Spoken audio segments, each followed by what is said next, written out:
I know what I said, alright? Caloy's keyboards is dead and it is not coming back. I also had this to say in my QK65 review video. Getting to build in Tinker with a real, honest-to-goodness, made-for-enthusiasts custom keyboard has been an absolute delight. A godsend. Maybe if I get to review a few more boards like the QK65 in the near future, then I'll get back my love for keyboards. Well, somebody finally offered to send me a real, honest-to-goodness, made-for-enthusiasts custom keyboard to check out. Unfortunately, they did it a year after I'd basically retired. And of course, you've seen the title and thumbnail, that somebody was Mode, and the board is their new Mode Tempo. So yeah, I came out of retirement for this. I'll be talking more about the current status and future of the channel at the end of the video, so please stick around for that. For now, I'll just say I'm planning on doing at least 2 more keyboard videos after this one. The Mode Tempo is the latest keyboard from Mode. The board seems to be an evolution of their previous offering, the Mode Envoy, utilizing the same mounting block system in the slightly smaller 60% form factor and HHKB layout. Pre-orders open today, September 6th, starting at $259 and fulfillment is expected to begin in December of 2023. Like with the Envoy and with Mode's other keyboards, you get a lot of choice in terms of materials and colors for the different components of the keyboard, the case, plate, accent piece, and the weight. I chose the green aluminum case, a palm plate, copper weight, and walnut wood accent piece. Mode also sent over an extra accent piece made of brass in E-white. For switches and keycaps, I'm using Mode's Tomorrow switches and Tomorrow keycap set.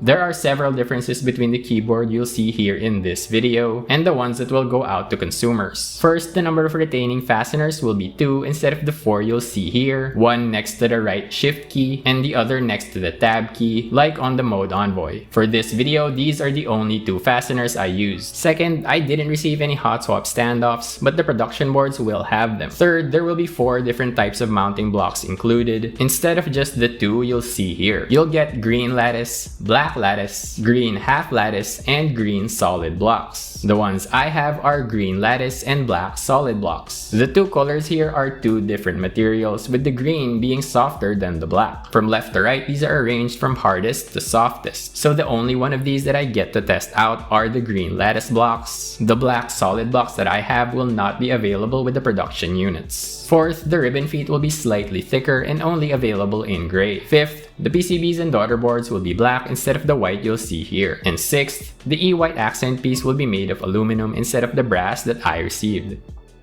There's a lot of DNA here from previous Mode keyboards. You've got the 3-piece design carrying over from the Envoy with the case, weight, and accent. But this time, the accent is visible from the top, similar to the Mode 65, and not just from the rear like on the Envoy. For me, this is a very welcome change. As I noted in my QK65 video, I really don't see the appeal of design elements that will never be seen during normal use. The overall shape of the case, which is just a single piece of aluminum, is similar to that of the Envoy with a few differences. The slope on the sides here is wider, which Mode says is only possible because of the HHKB blockers on the bottom corners. The weight flows into the rear of the case and houses 2 of the keyboard's feet in a ribbon design, as opposed to the Envoy's dots. The other 2 feet are round on the Tempo, as opposed to the long rounded rectangles on the Envoy. Overall, it's a pretty simple but undoubtedly beautiful design. The symmetry of the HHKB layout also adds to the overall elegant aesthetic. As for my personal configuration, I'm quite happy with how the colors come together. I was expecting the green of the case to be a bit more vibrant though. From some angles, it seems gray or even black, but it looks great all the same. The E-white accent is nice and does look good with the white of the legends of the keycaps, but I prefer the look of the wooden one. The wooden accent does display quite a bit of bending when it's not screwed onto the board, but it does disappear once properly installed. The copper weight is inconsequential to me, as it's never seen during normal use. I just picked copper because I've never worked with it before. It should also have an effect in terms of sound, being a heavy material like brass, but I don't have any other weights to compare and verify this.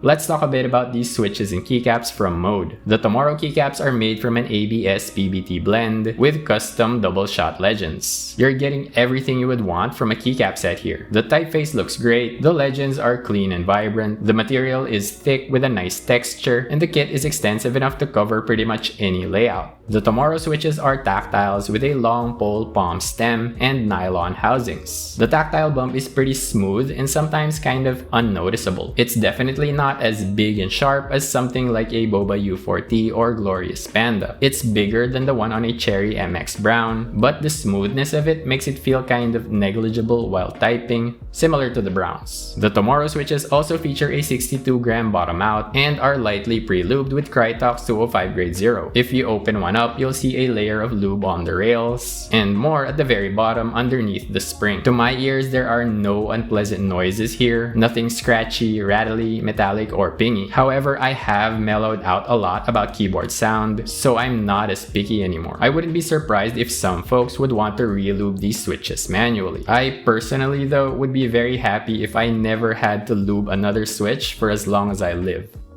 The build for the Mode Tempo went quite smoothly for me. There were no major hiccups. The only issues I really had were to do with the palm plate. Due to its flexibility, I did have to watch out for switches not seating properly on it. These pre-production units also did not come with hot swap standoffs, which likely would have helped with that. During the tail end of the build, as I was mounting keycaps, I put the wrong one on the key to the right of the right shift key. I pulled the keycap off and the switch came with it. When I pushed the switch back in, the plate sagged underneath it. At this point, I already had the inner assembly installed into the case and the fasteners screwed on, so I couldn't just push the plate up to snap onto the switch properly. I had to remove the fasteners and slide the inner assembly out first. This was really not that big a deal as it's pretty quick and easy to do, but it's something to look out for if you've got a flexible plate. Later on, as I fiddled with the board, testing different configurations, I also noticed that one of the lower round feet was quite prone to randomly falling out.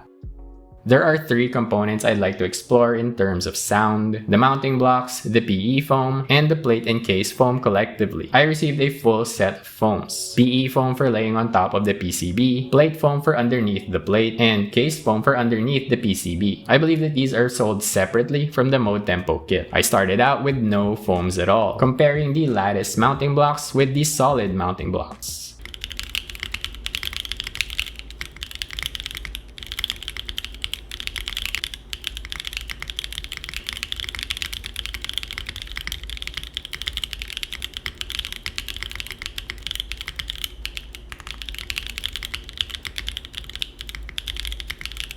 To my ears, there's not really any difference between these two. Let me know what you heard. Something I noticed though, and this is going to continue to be true throughout all of these configs, is that the keys along the border of the keyboard sound noticeably different than the ones in the middle.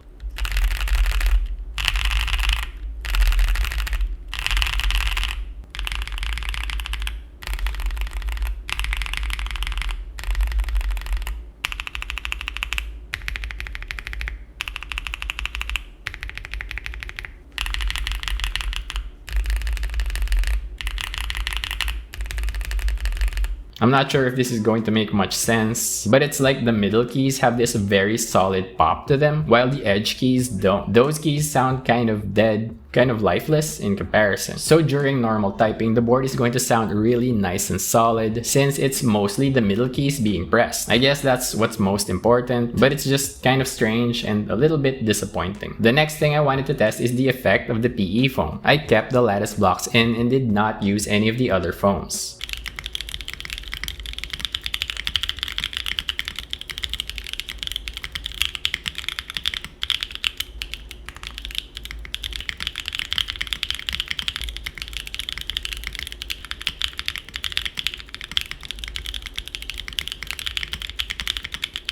The PE foam did what you would expect from PE foam, adding the signature PE foam sound that to this day I'm still not exactly sure how to describe. I kind of want to say crunchy, others have called it marbly, and I believe I've used the made up word staticky in the past. The effect isn't as pronounced on this keyboard though, and this is going to be a theme going forward. Next, I wanted to see what effect the other foams would have.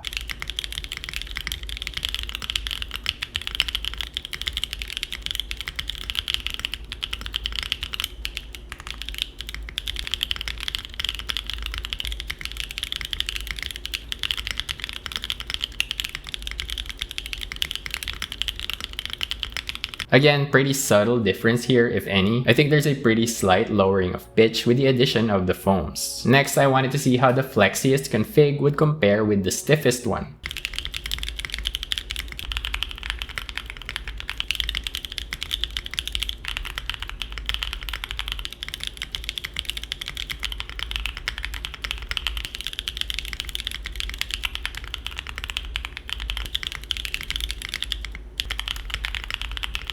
This one resulted in the biggest difference in sound, as one might expect, with the Flexiest config leaning distinctly clacky and the Stiffest config leaning distinctly thocky. In case you don't know, or in case I'm so out of touch already that those words aren't used anymore, clack means higher pitched and thock means lower. I'm basic, so I'm after that thock. Just for good measure, let's replace the solid blocks with the lattice ones in this Stiffest config and see what happens.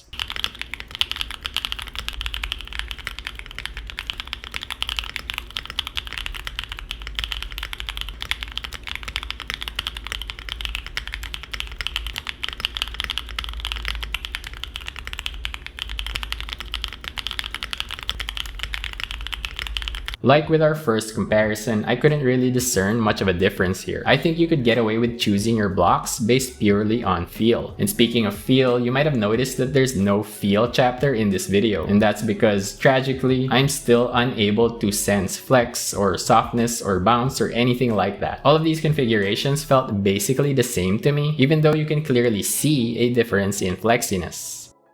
The final sound comparison we'll be making is with the two keyboards I kept after my short-lived retirement, the KBD67 Lite and GMMK Pro. I'll be keeping the two boards in whatever configuration they're already in, so this won't be a super scientific comparison as the materials, layouts, and configurations are all different than on the Tempo. What will be the same is the switches. Lubed Gateron Pro Yellows on the GMMK Pro and lubed Jwick Blacks on the KBD67 Lite.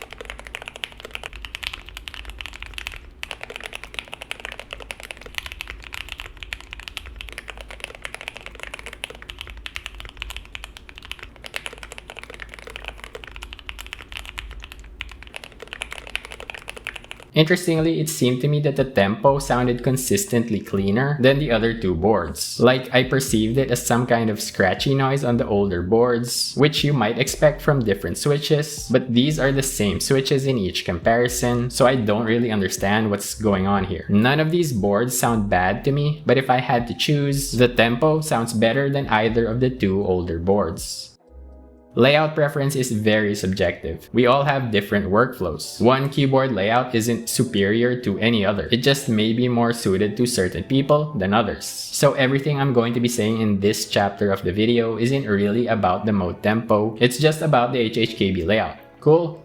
Cool. I've never gone any smaller than a 65% keyboard before. I'm just too attached to my arrow keys, and my delete key, and my home key, and my end key, if you can believe that. So going down to a 60% was quite a challenge for me. Of course, you're able to map all of the missing keys to a second layer using VIA, but I would also have to take a beat and think about where exactly I put those keys before being able to access them. I work out in front of my computer while following along with YouTube videos, and I would do things like rewind when I need a breather, or fast forward past intros just by reaching over with one finger and pressing the arrow keys. Well, here I need at least 2 fingers to do that and the requisite time to think about where exactly I put the arrow keys on layer 2. The same kind of thing goes for delete, home, and page up and page down, all of which are keys I use on a regular basis. And of course, this is not just a 60%, it's also an HHKB. My muscle memory with the control key is very strong, so I would always be reaching down to the bottom left of the keyboard with my pinky, only to find aluminum there. Once I realize my mistake, I'll slide over to the right, and with functions like copy and paste is fine since I'd use the same finger I usually use, my index finger, to press the C and V keys. But with functions like save and undo, my index finger is now too close to my pinky, so I have to use different fingers, and that really messes me up. If you're on Mac, it's probably a different story, as the command key is next to the space bar, so your muscle memory won't be affected. I don't use Mac though, so don't quote me on that. I know this all sounds pretty nitpicky, but the delays and inconveniences do add up, especially when I'm trying to be productive, like when I'm making YouTube videos. I will say that given enough time, you will get used to all of this, and it should all become second nature with new muscle memory. But of course, that's only for people who would use the mode tempo as their one and only keyboard, or for folks who use HHKB keyboards exclusively. For people like me with multiple keyboards in multiple different layouts, this doesn't really apply. So I'm not a fan of the HHKB layout, but again, this doesn't reflect poorly on the mode tempo.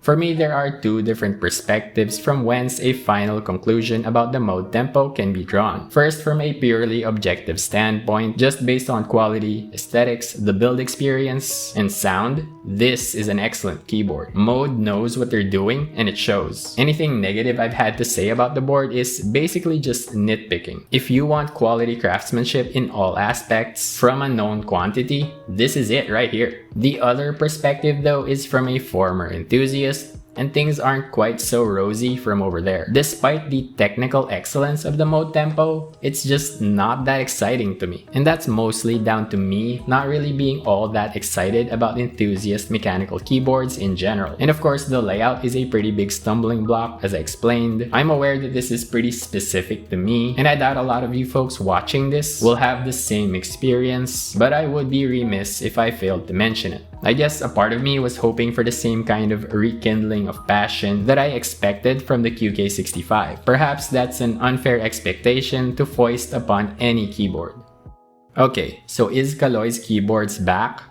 For now, I guess. When I decided to come out of retirement to cover the mode tempo, I also agreed to receive a couple of keyboards from Sidu, the V65 and V87. So I will be making videos for each of those two boards. After that, well, I'm not really sure. I would love to make more videos, but I'm just not willing to spend the kind of money that I used to spend buying products to make videos about. So I guess we're back to begging keyboard makers to send me stuff. It feels kind of gross and pathetic, but I don't see any other path to sustaining this channel. I'm also good with covering non-enthusiast type boards. I don't know if I really consider myself a keyboard enthusiast at this point. I don't keep up with all of the latest developments in the hobby anymore, and I'm not that picky about the sound of my boards anymore. So I feel like I'd be able to give non-enthusiast stuff a fair shot. Oh, and if there's any new mods or boards or trends that I should know about, please let me know. Are we all still doing holy mod and tape mod? I did unfortunately sell almost the entirety of my keyboard collection. That was pretty short-sighted of me. I've kept a couple of boards and some keycap sets, but all of my extra switches and even the tools I use for lubing switches and tuning stabs all got bought up. So I wouldn't mind receiving switches, keycap sets, and tools either. Wink wink.